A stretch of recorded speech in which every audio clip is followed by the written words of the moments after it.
2030-এর মধ্যে বিশ্বের তৃতীয় বৃহত্তম অর্থনীতি, বিশ্বের চতুর্থ সবচেয়ে বড় সেনাবাহিনী, নিউক্লিয়ার শক্তিধর দেশ আর আগামী দিনে বিশ্বগুরু হওয়ার একমাত্র দাবিদার। পিছিয়ে পড়া ও উন্নয়নশীল দেশের পাশে থাকার দেশ আমাদের ভারত। বিশ্ব বাণিজ্য থেকে কূটনীতি, ভারতের প্রভাব দিনের পর দিন বেড়েই চলেছে।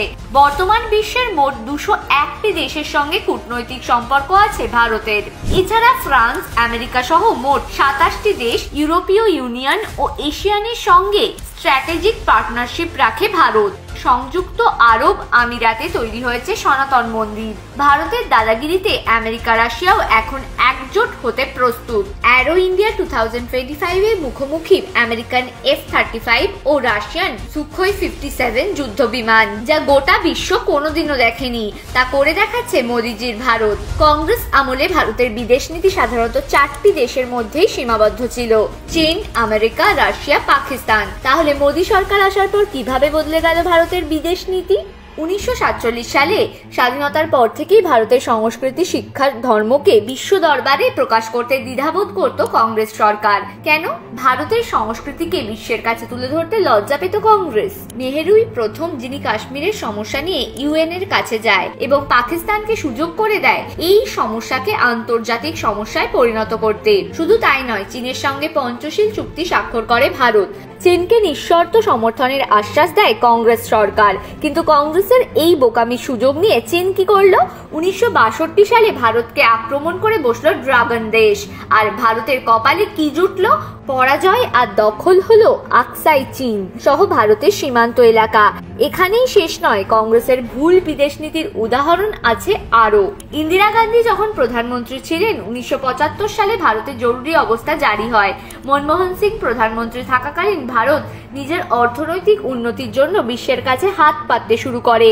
ভারতের তখন না ছিল পাকিস্তানের সন্ত্রাসের বিরুদ্ধে কথা বলার ক্ষমতা, না ছিল চীনের দাদাগিরির ওপর কথা বলার সাহস। এই সময় চীন সীমান্ত এলাকায় রাস্তা তৈরি করা বন্ধ করে দেয় কংগ্রেস সরকার। যেখানে 2004 থেকে 2014 ভারতের বিদেশ নীতি তলানিতে গিয়ে ঠেকেছিল, সেখানে মোদিজি প্রধানমন্ত্রী হয়ে বিশ্ব দুনিয়ায় নতুন পরিচয় দিল ভারতকে। আত্মনির্ভর করার সংকল্প নিয়েছে, যা কংগ্রেস কখনো কল্পনাও করতে পারেনি। তাই গত এক দশকে করে দেখিয়েছে বিজেপি সরকার। ডিজিটাল নবজাগরণ এসেছে ভারতে। একের পর এক মাইল ফলক অতিক্রম করছে রপ্তানিতে। দেশ জুড়ে গড়ে উঠছে স্টার্টআপ ইকোসিস্টেম। আজ ভারত যেমন ব্রিক্সের অংশ, তেমনি কোয়াড দেশেরও সদস্য।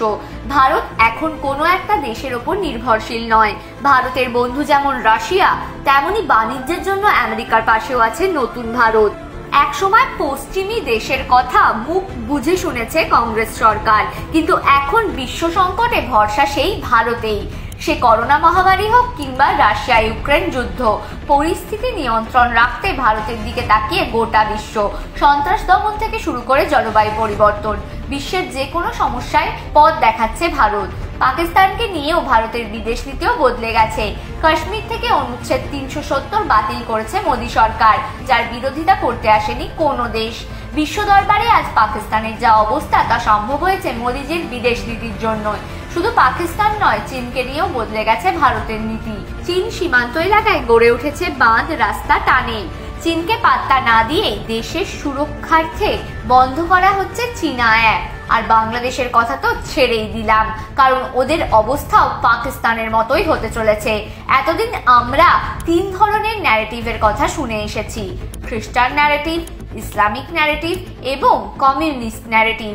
কিন্তু ভারত এখন বসুদেব কুটুম্বকমে বিশ্বাস করে, যার মানে সমগ্র মানবজাতিকে একটি পরিবার হিসেবে দেখছে ভারত। নিজের স্বার্থে ভারত আজ বিশ্বের যে কোনো দেশের সঙ্গে সম্পর্ক তৈরি করতে পারে। তাই আজ মোদী সরকারের পররাষ্ট্র নীতির জন্যই আরো বড় বিশ্ব শক্তির পথে এগোচ্ছে ভারত।